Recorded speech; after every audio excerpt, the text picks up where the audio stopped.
Hey everybody, Johnny the Corpotis here, and today we're going to talk about Alexander Godunov, a ballet dancer from the Soviet Union who defected to the United States in 1979.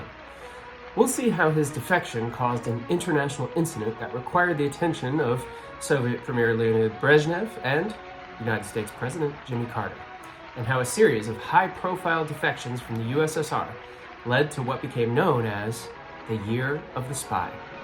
This is the story of the die-hard defector.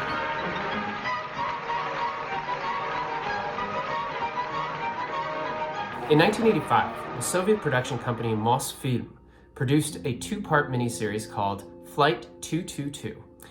The movie tells the story of Irina, a Soviet ballet dancer, performing at Madison Square Garden. After the show, Irina returns to the hotel, where she learns that her husband, another dancer, has gone missing. Да. Да. Здравствуйте. Нет.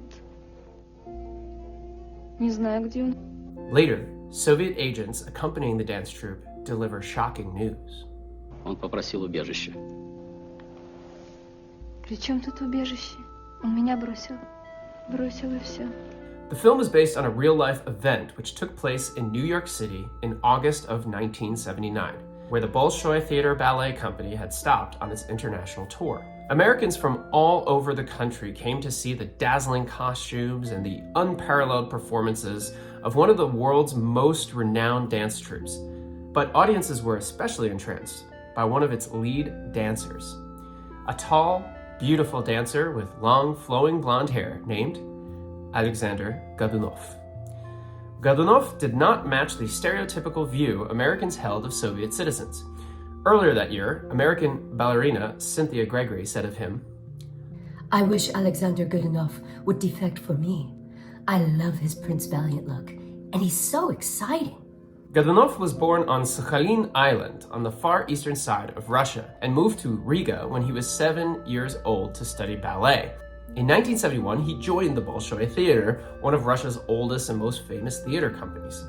In August 1979, Godunov came to the United States on a tour with the Bolshoi Theater. During a series of performances at the Lincoln Center State Theater in New York, he suddenly disappeared. Soon it was revealed that Godunov had walked into an office of the Immigration and Naturalization Services, the precursor to ICE, and requested asylum. He was granted a year-long visa in the United States. Godunov's defection dominated the news cycle. In press conferences, Godunov explained to the public that his defection was purely for artistic reasons. He was a rising star in the Soviet Union, but friends said he regularly expressed frustrations at being unable to work with international choreographers. Things were really restrictive between the Soviet Union and many other countries at this time. By 1979, the Cold War had been going on for decades. Both the USSR and countries like the United States had placed major barriers between their societies, but it was the USSR that found itself much more isolated. In defecting from the USSR, Godunov walked a well-beaten path. Over the recent years, a stream of high-profile defectors had left the USSR and its satellite states for Western countries, always to the delight of the Western press. Martina Navratilova sought refuge from Czechoslovakia during the 1975 US Open. UN Undersecretary General Arkady Shevchenko defected from the USSR during an assignment in New York City. If you haven't noticed by now, I'm having a blast pronouncing these Russian names correctly for you. And here comes a bunch more. Rudolf Nureyev in 1961, Natalia Makarova in 1970, and Mikhail Baryshnikov in 1979. These high-profile defections forced the KGB to inflict stricter security measures on artists, athletes, and statesmen traveling abroad. Godunov's defection delighted the US press, who took extra care to emphasize his individualism, describing his blue jeans and suggesting that Godunov was unhappy with the conformity of Soviet society. But in requesting asylum from the United States, Godunov had left one loose end untied. His wife, another dancer named Lyudmila Vlasova, was not with him. Он меня бросил. Бросил и все. Since Godunov had been granted asylum, the US State Department reserved the right to interview Vlasova to see if she wanted to join her husband. Russian intelligence officials traveling with the Bolshoi Theater soon learned that State Department officials were on their way to interview Ms. Vlasova, and so they took her to JFK on a last-minute flight out of the United States. At 4 p.m. that Friday, Acting Secretary of State Warren Christopher ordered that the plane be halted until Vlasova could be interviewed by the State Department. The plane, which carried 52 Soviet citizens on it, was delayed for 3 days. While the Soviet embassy lodged vehement protests and leaders Leonid Brezhnev and Jimmy Carter discussed options, the Soviet press lambasted the Americans for holding Vlasova hostage. Godunov, through his lawyer, complained that his wife was being held against her will. But many were asking, if she wanted to stay in the US, why had they not defected as a couple? While many Americans reflexively believed that anyone given a chance to flee the USSR would take it, no one yet knew for sure what Vlasova herself wanted. On Monday, August 30th, the State Department officials finally conducted an interview with Ms. Vlasova in the airport lounge. While I was unable to find any transcript of this interview, the Soviet film Flight 22 presents a fictionalized, and I emphasize fictionalized, version of this interview. We want you to answer our question. Is it of your own free will that you decided to leave America? Вы добровольно решили покинуть Америку? Конечно, добровольно, конечно, добровольно. Ирина, ну скажите же сами. Конечно, добровольно. Ей подсказали. She was put under pressure. На ее оказали давление.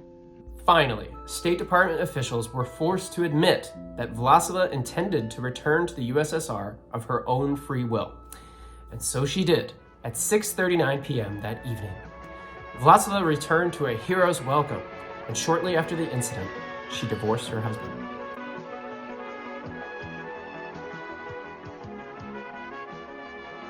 Godunov remained in the United States for the rest of his life.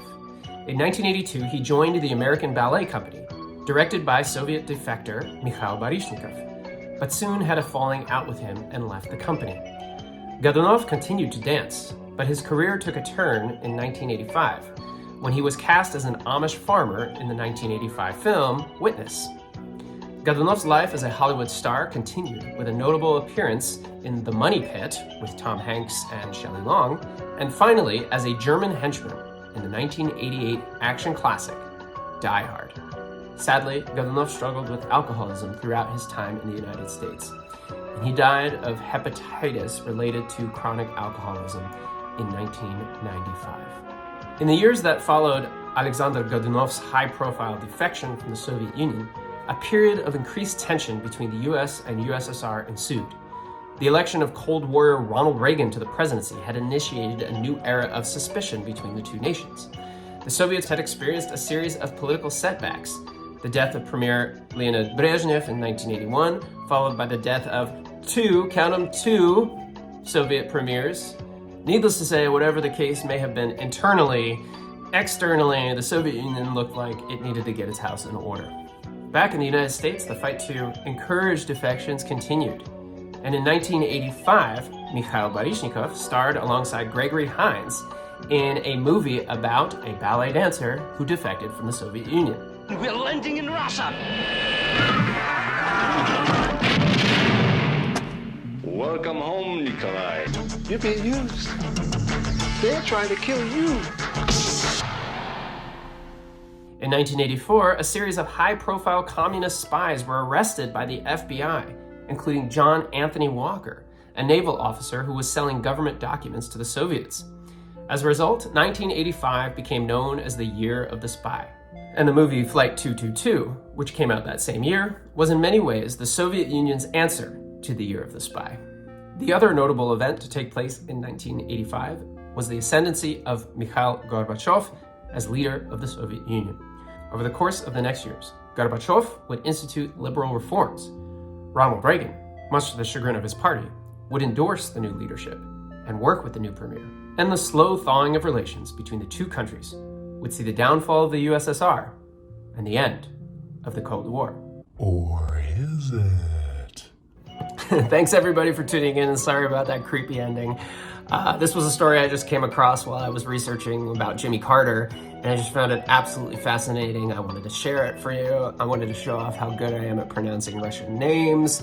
Sadly, all of my sources came from basically the New York Times and other Western sources, so I have literally no idea, other than that movie I showed you, what the Soviet perspective is on this. Alexander Godunov is not exactly the working class hero, but it's still notable that he defected like so many others.